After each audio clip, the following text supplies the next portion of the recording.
नमस्कार, मैं हूं जानवी गुप्ता और आप सब देख रहे हैं सच न्यूज नेटवर्क। चलिए आइए जानते हैं क्या है आज का चर्चित विषय।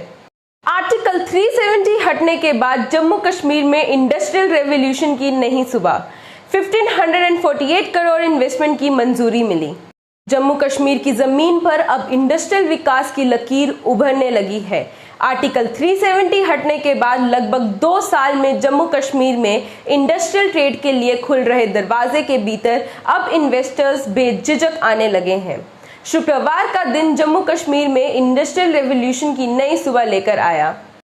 15 इंडस्ट्रियल यूनिट्स को सांबा व कठुआ में जमीन अलॉट करने को मंजूरी। इतिहास में पहली बार जम्मू संभाग में 50 से 200 करोड़ रुपए तक की इन्वेस्टमेंट वाले 15 इंडस्ट्रियल प्रपोजल्स को एक्सेप्टेंस देते हुए इन यूनिट्स के लिए जमीन अलॉट करने को मंजूरी दी गई है। इनमें 1-2 इंडस्ट्रियल यूनिट्स को छोड़कर सभी यूनिट्स 100 करोड़ व उससे अधिक इन्वेस्टमेंट्स कर रही हैं। इससे एम्प्लॉयमेंट के नए अवसर भी पैदा होंगे।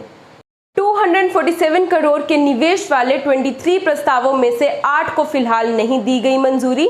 जम्मू कश्मीर के इंडस्ट्री एंड कमर्शियल डिपार्टमेंट के चीफ सेक्रेटरी रंजन ठाकुर की अध्यक्षता में श्रीनगर में हुई जमीन एलोकेशन कमेटी की पहली बार बैठक में इन प्रस्तावों को मंजूरी दी गई है।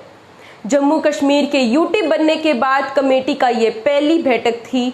इसमें जम्मू संभाग में निवेश करने के इंटरेस्टेड इंडस्ट्रियल घरानों के प्रस्तावों पर चर्चा की गई। विभाग की निदेशक अनु मल्होत्रा ने जम्मू संभाग के विभिन्न इंडस्ट्रियल यूनिट्स में 2447 करोड़ रुपए के निवेश वाले 23 प्रस्तावों की कमेटी के समक्ष रखा।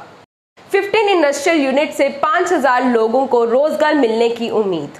कमेटी ने प्रोजेक्ट रिपोर्ट पर डिटेल चर्चा करने के बाद 1548 करोड़ के निवेश वाले 15 ऐसी इकाइयों के लिए जमीन अलॉटमेंट की मंजूरी दी, जो पर्यावरण की दृष्टि से सबसे सुरक्षित थी और जिनमें रोजगार के अधिक अवसर पैदा करने की क्षमता थी। उम्मीद है कि इन 15 इंडस्ट्रियल यूनिट्स के लगने पर 5000 लोगों को रोजगार मिलेगा। कमेटी ने 8 प्रस्तावों को फिलहाल मंजूरी नहीं दी है।